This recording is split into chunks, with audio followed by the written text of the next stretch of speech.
ভারতে বাংলাদেশি সহকারী হাই কমিশনে হামলার প্রতিবাদে দেশের বিভিন্ন স্থানে বিক্ষোভ ও মশাল মিছিল করেছে বৈষম্য বিরোধী ছাত্র আন্দোলন এবং সাধারণ শিক্ষার্থীরা। সোমবার রাতে জাহাঙ্গীরনগর বিশ্ববিদ্যালয়ের বটতলা থেকে কয়েকটি সামাজিক ও সাংস্কৃতিক সংগঠনের ব্যানারে মিছিল বের হয়। এটি বিভিন্ন সড়ক প্রদক্ষিণ করে, পরে সংক্ষিপ্ত সমাবেশ করেন শিক্ষার্থীরা।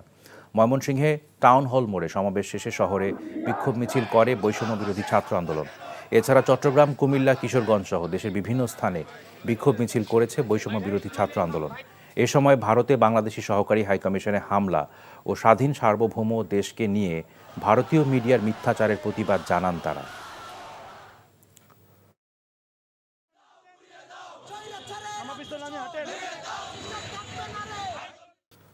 বিএনপি মহাসচিব মির্জা ফখরুল ইসলাম আলমগীর লন্ডন থেকে এক অডিও বার্তায় বলেছেন, ভারতের পশ্চিমবঙ্গের মুখ্যমন্ত্রী দেয়া বক্তব্য বাংলাদেশের স্বাধীনতা সার্বভৌমত্বের জন্য হুমকি স্বরূপ। এই চক্রান্ত দেশের মানুষ মেনে নেবে না বলে মন্তব্য করেন তিনি। মমতা যে উক্তি করেছেন বাংলাদেশে শান্তি বাহিনী প্রেরণের, এটা সম্পূর্ণভাবে বাংলাদেশ স্বাধীনতা সার্বভৌমত্বের প্রতি একটি হুমকি স্বরূপ। ভারতবর্ষের পত্রিকা এবং মিডিয়া এবং তাদের নেতৃবর্গ যেভাবে এই সম্পূর্ণ একটা মিথ্যাকে তারা প্রচার করছেন এবং বাংলাদেশের স্বাধীনতা সার্বভৌমত্বের প্রতি হুমকি দিচ্ছেন, এটা কোনো মতেই বাংলাদেশের মানুষ গ্রহণ করবে না। সামরিক চেতনা বোধকে সমুন্নত রেখে যে কোনো ধরনের চ্যালেঞ্জ গ্রহণের জন্য সব সময় প্রস্তুত থাকতে নবীন সেনা কর্মকর্তাদের প্রতি আহ্বান জানিয়েছেন সেনাবাহিনী প্রধান জেনারেল ওয়াকারুজ্জামান। চট্টগ্রামে বাংলাদেশ মিলিটারি একাডেমিতে 87তম বিএমএ দীর্ঘমেয়াদী এবং 59তম বিএমএ স্পেশাল কোর্সের অফিসার ক্যাডেটদের রাষ্ট্রপতি কুচকাওয়াজ অনুষ্ঠানে আহ্বান জানান তিনি। সকালে বাংলাদেশ মিলিটারি একাডেমির প্যারেড গ্রাউন্ডে পৌঁছান সেনাপ্রধান। শুরুতেই তিনি নবীন ক্যাডেটদের অভিবাদন গ্রহণ করে কুচকাওয়াজ পরিদর্শন করেন। তারপর পুরস্কারপ্রাপ্ত ক্যাডেটদের হাতে স্মারক তুলে দেন। এবার সব বিষয়ে শ্রেষ্ঠ কৃতিত্বের জন্য সোর্ড অফ অনার অর্জন করেন battalion senior under officer Abdullah Al Arafat. প্রধান অতিথির বক্তব্যে কমিশনপ্রাপ্ত কর্মকর্তাদের যে কোনো সিদ্ধান্ত গ্রহণের ক্ষেত্রে দেশপ্রেমকে সর্বোচ্চ গুরুত্ব দিয়ে সাহসিকতার সাথে সকল পরিস্থিতি মোকাবেলা করার আহ্বান জানান তিনি। সেনাবাহিনীর উপরে অর্পিত সকল দায়িত্ব তোমরা আন্তরিকতার সাথে পালন করবে। গ্যাস সংকটে 10 মাসেরও বেশি সময় ধরে বন্ধ রয়েছে দেশের দ্বিতীয় বৃহত্তম ইউরিয়া উৎপাদনকারী প্রতিষ্ঠান জামালপুরের যমুনা সার কারখানা। দীর্ঘদিন ধরে উৎপাদন বন্ধ থাকলে মূল্যবান যন্ত্রাংশগুলো নষ্ট হওয়ার পাশাপাশি নষ্ট যন্ত্রাংশ পুনরায় স্থাপন করে কারখানাটি চালু করা প্রায় অসম্ভব হয়ে পড়বে। এতে করে স্থায়ীভাবে কারখানা বন্ধের শঙ্কা দেখা দিয়েছে। এছাড়াও কারখানা বন্ধ থাকায় কর্মহীন হয়ে পড়েছে অন্তত 4000 কর্মজীবী মানুষ। জামালপুর প্রতিনিধি আসমাউল আসিফের পাঠানো রিপোর্ট। দৈনিক 1700 মেট্রিক টন উৎপাদন ক্ষমতা সম্পন্ন দেশের বৃহত্তম ইউরিয়া উৎপাদনকারী প্রতিষ্ঠান হিসেবে 1991 সালে বাণিজ্যিকভাবে যাত্রা শুরু করে জামালপুরের যমুনা সার কারখানা। জামালপুর ছাড়াও শেরপুর, টাঙ্গাইল, সিরাজগঞ্জ সহ উত্তরাঞ্চলের 21 জেলার কৃষকদের কাছে সার সরবরাহ করে যমুনা সার কারখানা। নিরবচ্ছিন্ন সার উৎপাদনের জন্য কারখানায় দৈনিক 42 থেকে 43 PSI গ্যাসের প্রয়োজন হয়। কিন্তু বেশ কয়েক বছর ধরে গ্যাসের চাপ, স্বল্পতা এবং কারখানার বিভিন্ন যান্ত্রিক ত্রুটির কারণে 10 মাসেরও বেশি সময় ধরে বন্ধ রয়েছে যমুনায় ইউরিয়া উৎপাদন। সবাই এই যমুনা সারের উপরে নির্ভরশীল। এই সার কারখানাটা বন্ধ থাকার কারণে অনেক কৃষকের ক্ষতি হচ্ছে।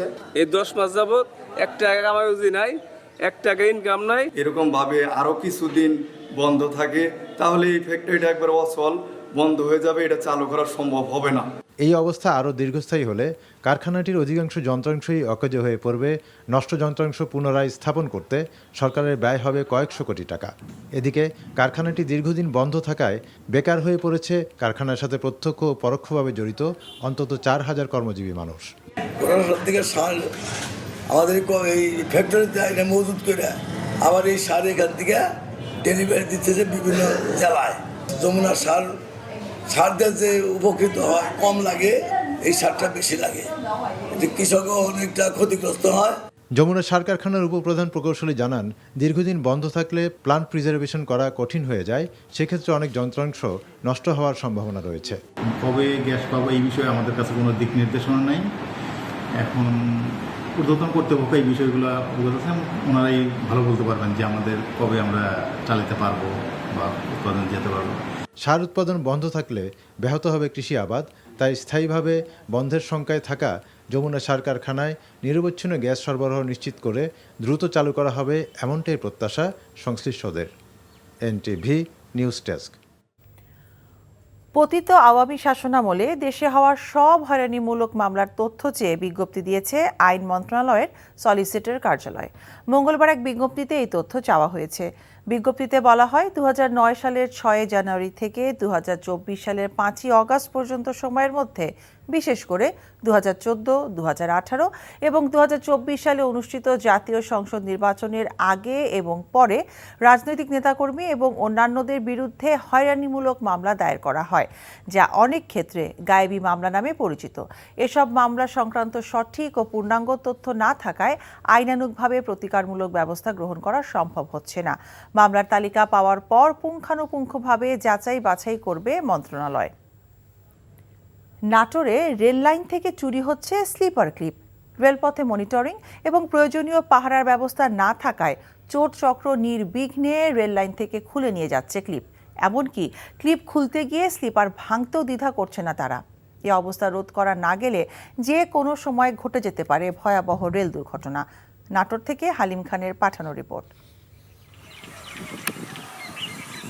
রাতের আধারে সংঘবদ্ধ চোরচক্রের সদস্যরা এভাবে রেললাইনের স্লিপার ক্লিপ খুলে নিয়ে যাচ্ছে। এতে যে কোনো সময় ঘটতে পারে বড় ধরনের দুর্ঘটনা। সরজমিনে গিয়ে দেখা যায় নাটোর রেলপথের আবদুল্লাপুর, বিষ্ণুপুর, করিমপুর, শোভা, কৃষ্ণা, লোকমানপুর এলাকায় খুলে নেওয়া হচ্ছে স্লিপারের সাথে রেললাইনকে আটকে রাখার লোহার ক্লিপ। চোরচক্র ক্লিপ খুলে নিতে ভেঙে ফেলছে কংক্রিটের তৈরি স্লিপারও।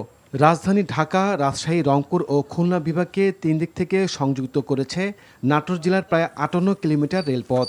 গুরুত্বপূর্ণ এসব রেলপথে প্রতিদিন অন্তত 40টি যাত্রীবাহী, পণ্যবাহী ও তেলবাহী ট্রেন চলাচল করে।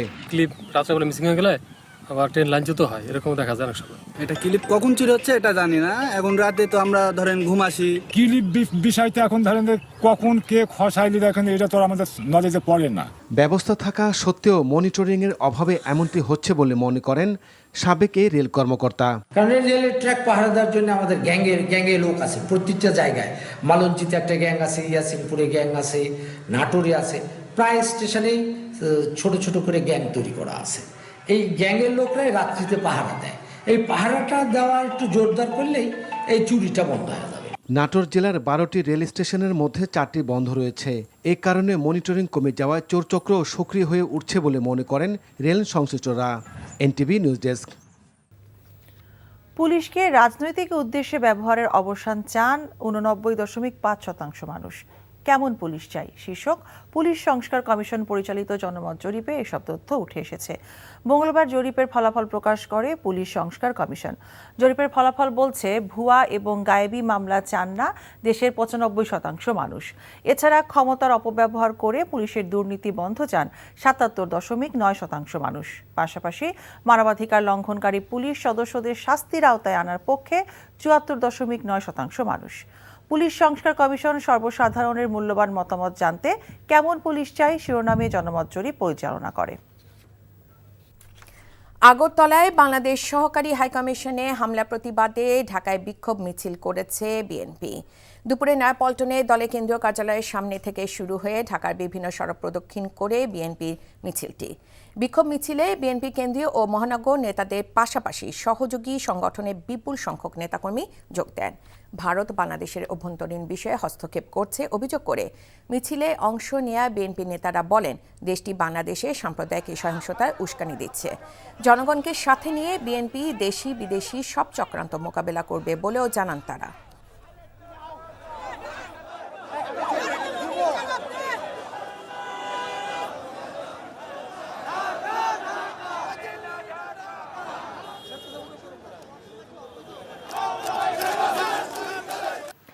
আগরতলায় বাংলাদেশের সহকারী হাইকমিশনে হামলা ভাঙচুর ও জাতীয় পতাকা অবমাননার ঘটনায় ঢাকায় নিযুক্ত ভারতীয় হাইকমিশনার প্রণয় ভার্মাকে তলব করে তীব্র নিন্দা ও প্রতিবাদ জানিয়েছে বাংলাদেশ। বিকেলে হাই কমিশনার পররাষ্ট্র মন্ত্রণালয়ের কর্মকর্তাদের সাথে সাক্ষাৎ করেন। পরে তিনি বলেন, ভারত পারস্পরিক আকাঙ্ক্ষা বাস্তবায়ন এবং শান্তি, নিরাপত্তা ও উন্নয়নের স্বার্থে বাংলাদেশের অন্তর্বর্তী সরকারের সঙ্গে কাজ করতে ইচ্ছুক। রিপোর্ট করছেন ফাহাদ মোহাম্মদ।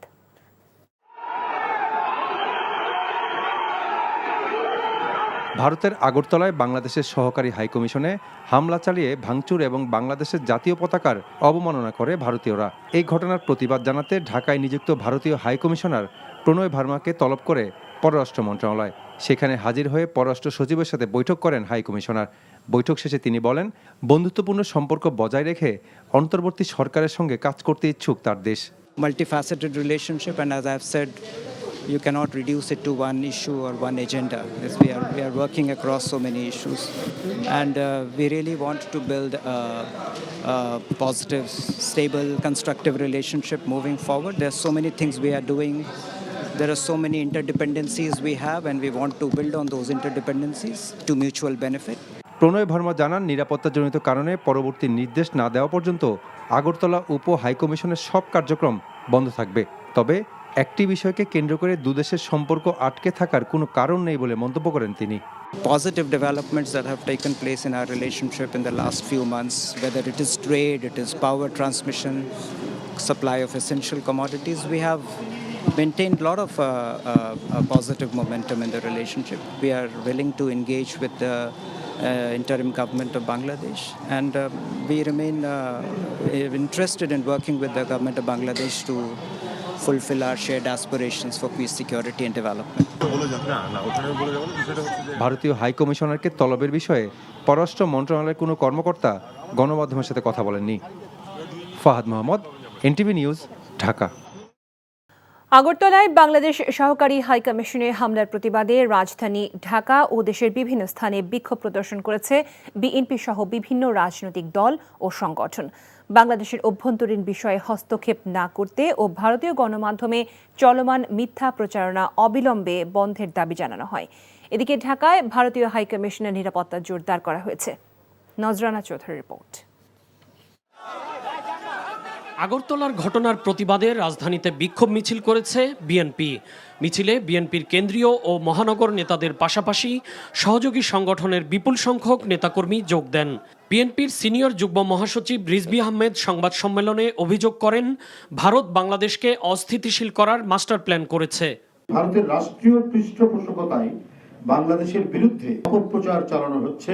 তারা তাদের একেবারে সেই পুরনো ডক্ট্রিন অনুযায়ী পরিকল্পিত আগ্রাসনের পথেই তারা হাঁটতে চায়। বিজেপির প্রত্যক্ষ মদদে উস্কানিতে বাংলাদেশে অস্থিরতা সৃষ্টির অপচেষ্টা চালায়। রাজধানীর শাহবাগে সড়ক অবরোধ করে বিক্ষোভ প্রদর্শন করে জাতীয় নাগরিক কমিটি। বাংলাদেশের আভ্যন্তরীণ বিষয়ে ভারত হস্তক্ষেপ করছে অভিযোগ করে বিক্ষোভকারীরা বলেন, সাম্প্রদায়িক সহিংসতার উস্কানি দিচ্ছে ভারত। বিভেদ ঘটাতে আসেন বাংলাদেশের মানুষ এই ধরনের ধর্মীয় উস্কানিতে পা দেবে না। ঐক্যবদ্ধভাবে আমার দেশের মানুষের অধিকার এবং বিশ্বের দরবারে আমাদের অধিকার আদায় করে নেন। আপনারা চাইলেন আর ডেপুটি হাই কমিশনে একটা হামলা করলেন। আপনারা চাইলেন হোটেলগুলোতে বাংলাদেশি পর্যটকদের ঢোকা বন্ধ করে দিবেন। এটা কোনো ছেলেখেলা না এবং এটা কোনো বন্ধু রাষ্ট্রের কোনো উদাহরণ হইতে পারে না। বাইতুল মোকাররম মসজিদ এলাকায় প্রতিবাদ সমাবেশ করে ইসলামী আন্দোলন বাংলাদেশ। বক্তারা বলেন, ভারতের আধিপত্যবাদী আচরণ মেনে নেওয়া হবে না। অন্তর্বর্তীকালীন সরকার বলতে চাই, ওরা যদি আমাদের হাইকমিশনারদেরকে নিরাপত্তা দিতে ব্যর্থ হয়, আমরা প্রত্যাহার করে নিয়ে আসুন। আর ভারতকে স্পষ্ট ভাষায় এই বাংলাদেশ কাছে ক্ষমা চাইতে হবে। ভারতীয় গণমাধ্যমে অপপ্রচার ও আগ্রাসনের প্রতিবাদে জাতীয় প্রেস ক্লাবের সামনে বিক্ষোভ সমাবেশ করেছে বৈষম্য বিরোধী কর্মচারী ঐক্য ফোরাম। ঢাকা বিশ্ববিদ্যালয়ের মধুর ক্যান্টিনে সংবাদ সম্মেলন করে সার্বভৌমত্ব আন্দোলন নামের একটি সংগঠন। বলা হয়, বাংলাদেশের আভ্যন্তরীণ বিষয়ে হস্তক্ষেপ মেনে নেওয়া হবে না। পরিস্থিতি বিবেচনায় ঢাকার বারিধারা কূটনৈতিক এলাকা, যেখানে ভারতীয় হাইকমিশনের অবস্থান, সেখানে নিরাপত্তা জোরদার করা হয়েছে। পুলিশ ছাড়াও সতর্ক অবস্থানে রয়েছে বাংলাদেশ সেনাবাহিনীর সদস্যরা। নজরানা চৌধুরী, এনটিভি নিউজ, ঢাকা। জাতীয় ঐক্য প্রতিষ্ঠার লক্ষ্যে আগামীকাল থেকে রাজনৈতিক দলগুলোর সাথে বৈঠক শুরু করতে যাচ্ছেন প্রধান উপদেষ্টা ডক্টর মোহাম্মদ ইউনূস। বিকেলে ফরেন সার্ভিস একাডেমিতে সংবাদ সম্মেলনে এই কথা জানান প্রধান উপদেষ্টা প্রেস সচিব শফিকুল আলম। বলেন, ভারতীয় গণমাধ্যমে বাংলাদেশকে নিয়ে মিথ্যা প্রচারণা চালানো হচ্ছে। এর বিরুদ্ধে দাঁড়াতে দেশীয় ও বিশ্ব গণমাধ্যমের প্রতি আহ্বান জানান তিনি। ফাহাদ মোহাম্মদের আরও একটি রিপোর্ট। জাতীয় ঐক্যের জন্য প্রধান উপদেষ্টার পদক্ষেপ সম্পর্কে জানাতে মঙ্গলবার এই সংবাদ সম্মেলনের আয়োজন করে প্রধান উপদেষ্টার প্রেস উইং। প্রধান উপদেষ্টার প্রেস সচিব জানান, ছাত্র সমন্বয়কদের সাথে বসবেন প্রধান উপদেষ্টা। বুধবার রাজনৈতিক দল এবং পরদিন বৃহস্পতিবার ইসলামী দলগুলোর সাথে বসবেন ডক্টর ইউনূস। একটু পরে চিফ অ্যাডভাইজার মহোদয় আমাদের স্টুডেন্ট লিডারদের সাথে বসবেন। আর আগামীকাল এবং তার পরের দিন, আগামীকাল উনি বাংলাদেশের সমস্ত পার্টির সাথে, মেজর পার্টিগুলোর সাথে যারা সবাইকে উনি ইনভাইট করেছেন, একটা ডায়ালগ হবে আর কি, তাদের সাথে কথা হবে। এবং পরের দিন যে উনি রিলিজিয়াস যারা গ্রুপ আছেন, ডায়ালগ হবে আর কি তাদের। প্রেস সচিব বলেন, বাংলাদেশের বিরুদ্ধে ভুয়া তথ্য প্রচারণার জন্য ভারতীয় জনগণের মধ্যে ভুল বার্তা যাচ্ছে, আর এজন্যই তারা এভাবে প্রতিক্রিয়া দেখাচ্ছে। এর জন্য ভারতীয় গণমাধ্যমকে দায়ী করে শফিকুল আলম এর বিরুদ্ধে এগিয়ে আসার জন্য দেশীয় ও বিশ্ব গণমাধ্যমের প্রতি আহ্বান জানান। বাংলাদেশকে নিয়ে যে মিস ইনফরমেশনের ক্যাম্পেইন হচ্ছে, তারই কিন্তু এটা রেজাল্ট। ওইখানে এক ধরনের মানে পুরো এইটাকে সামনে রেখে যে বাংলাদেশে এটা এক ধরনের ভয়ানক কিছু একটা হচ্ছে, তাকে রিয়াক্ট করতে যায় এই লোকগুলো। মানে পুরো এটার জন্য আমি দায় চাপাবো ইন্ডিয়ান মিডিয়াকে। আমাদের জাতীয় ঐক্যটা এখানে খুব জরুরি, কারণ আমাদের দেশকে নিয়ে এক ধরনের মিস ইনফরমেশন ছড়ানো হচ্ছে। আমাদের দেশের ইমেজের একটা প্রশ্ন আছে এখানে। মিস ইনফরমেশন ক্যাম্পেইনের বিরুদ্ধে আমাদেরকে নামতে হবে। প্রেস সচিব আরও বলেন, ভারতের সাথে সুসম্পর্ক অবশ্যই বজায় থাকবে, তবে সেই সম্পর্ক হতে হবে ন্যায্যতা ও সমতার ভিত্তিতে। Fahad Mohammad, NTV news, Dhaka. স্বৈরাচারী আওয়ামী লীগ সরকার ইচ্ছে করেই ভারতের কাছ থেকে পানির ন্যায্য হিস্যা আদায় করতে চায়নি অভিযোগ করে বিএনপির ভারপ্রাপ্ত চেয়ারম্যান তারেক রহমান বলেন, ক্ষমতায় এলে এই সমস্যার সমাধান করবে তার দল। বেসরকারি বিশ্ববিদ্যালয় শিক্ষার্থীদের সাথে বিএনপির রাষ্ট্র কাঠামো মেরামতের 31 দফা ও জনসম্পৃক্তি বিষয়ক কর্মশালা অনুষ্ঠানে ভার্চুয়ালি যুক্ত হয়ে তিনি এই মন্তব্য করেন। তারেক রহমান বলেন, দুর্নীতি দমনে বিএনপি দুদককে ক্ষমতায়ন করেছিল, অপরদিকে আওয়ামী লীগ সরকারি কর্মকর্তা কর্মচারীদের বিরুদ্ধে তদন্তের ক্ষেত্রে বিশেষ নিয়ম করে দুর্নীতিকে উৎসাহিত করেছে। বেকারত্ব কমাতে এবং যুগের সাথে মানানসই দক্ষ মানব সম্পদ তৈরিতে শিক্ষা ব্যবস্থা ঢেলে সাজানোর পরিকল্পনার কথাও জানান তিনি। বলেন, জনগণের অর্থনৈতিক অধিকার নিশ্চিতে সবার জন্য ফ্যামিলি কার্ড প্রদানের মাধ্যমে নিত্য প্রয়োজনীয় দ্রব্য সরবরাহ করা হবে।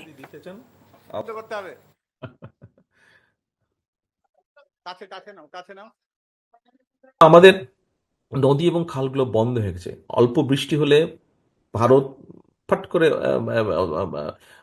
বর্ষাকালে তাদের নিজেদেরকে বাঁচানোর জন্য তারা তাদের ড্যামগুলো ওপেন করে দিয়ে আমাদেরকে ফ্লাডেড করে দেয় পুরা। আবার তাদের যখন প্রয়োজন পানিতে আটকে রেখে তারা নিয়ে যায়, আমাদেরকে পানি দেয় না। ভারত আমাদের বিভিন্ন নদীর পানিগুলার উপরে ড্যাম তৈরি করে তারা নিয়ে যাচ্ছে, বহু দেন দরবার করে। এরা তো আনেই নেই, আগে যারা স্বৈরাচার এরা তো ইচ্ছা করেই আনে নাই। আমাদেরকে এখন এটার ব্যাপারে আন্তর্জাতিক আদালতে হোক, ইউএনএ হোক, জাতিসংঘ হোক, আমাদেরকে সামনে ইনশাল্লাহ সুযোগ পেলে ফাইট করতে হবে, যাতে আমরা আমাদের পানির হিস্যা আনতে পারি। দেশের সর্বোচ্চ দুর্নীতি ও ঘুষের হার পাসপোর্ট, বিআরটিএ ও আইন শৃঙ্খলা রক্ষাকারী সংস্থায়। এমন তথ্য উঠে এসেছে সেবা খাতে দুর্নীতি নিয়ে ট্রান্সপারেন্সি ইন্টারন্যাশনাল বাংলাদেশের জরিপের প্রতিবেদনে। সকালে ধানমন্ডিতে টিআইবি কার্যালয়ে সেবা খাতে দুর্নীতি জাতীয় খানা জরিপ 2023 প্রতিবেদন প্রকাশ অনুষ্ঠানে টিআইবির নির্বাহী পরিচালক ডক্টর ইফতেখারুজ্জামান বলেন, 2023 সালে জাতীয়ভাবে প্রাক্কলিত ঘুষের পরিমাণ 10,902 কোটি টাকা। প্রতিবেদনে জানানো হয়, সেবা পেতে পরিবার প্রতি 5,680 টাকা ঘুষ দিতে হয়েছে। সেবা পেতে প্রায় 71% পরিবার দুর্নীতি ও 50 ভাগের বেশি পরিবার ঘুষের শিকার হয়েছে। বাংলাদেশ ব্যাংকই দেশের সব আর্থিক ব্যাংক সহ আর্থিক খাতকে তাদের খাদের কিনারায় নিয়ে গেছে বলেও মন্তব্য করেন ডক্টর ইফতেখারুজ্জামান। দেশের 8 বিভাগের 15,500 পরিবারের তথ্য নিয়ে এই জরিপ পরিচালিত হয়। সেবা খাতে যে দুর্নীতি হয়েছে, ঘুষ লেনদেন হয়েছে বা সেবা গ্রহীতারা যে অর্থ ঘুষ হিসাবে দিতে বাধ্য হয়েছেন তার পরিমাণ হয়েছে প্রাক্কলিত পরিমাণ 1,46,252 কোটি টাকা। 70.2% উত্তরদাতা কোনো না কোনোভাবে দুর্নীতির শিকার হয়েছেন। যারা ঘুষ দিতে বাধ্য হয়েছেন তাদের 77.2%-এর মতে ঘুষ না দিলে সেবা খাতে দুর্নীতি শিকার হতে, ঘুষ না দিলে সেবা খাতে সেবা পাওয়া যায় না।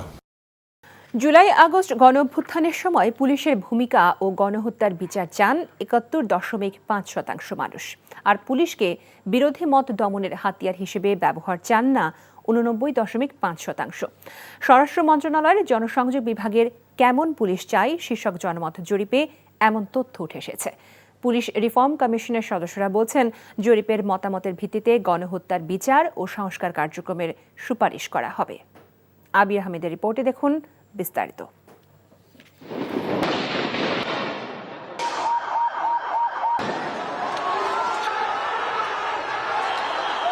ছাত্র জনতার গণঅভ্যুত্থানে শিক্ষার্থী সহ সাধারণ মানুষের উপর নির্বিচারে গুলি চালায় পুলিশ।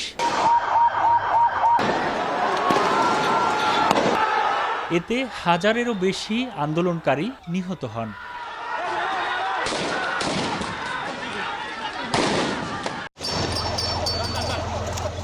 আহত হন 30,000-এরও বেশি মানুষ। প্রশিক্ষিত বাহিনী হিসেবে খুনের নেশায় মত্ত পুলিশের বিরুদ্ধে ঘৃণা ও ক্ষোভ সাধারণ মানুষের মনে, যার কারণে এখন পর্যন্ত স্বাভাবিক কার্যক্রমে ফিরতে পারেনি পুলিশ।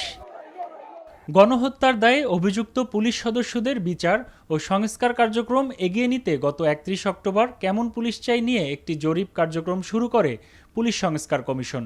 জরিপের ফলাফলে দেখা যায় পুলিশ দুর্নীতি বন্ধ চান 78% মানুষ। একই সঙ্গে গুম ও বিচার বহির্ভূত হত্যাকাণ্ডের ঘটনায় পুলিশকে জবাবদিহি ও শাস্তির আওতায় আনার পক্ষে মত দিয়েছেন প্রায় 75% মানুষ। জরিপে 24,442 জন অংশ নেন। অপরাধের ধরন, আলামত, সাক্ষ্য প্রমাণ এবং সাধারণ মানুষের মতামতের ভিত্তিতেই পুলিশ সংস্কারের সুপারিশের কথা জানায় কমিশন।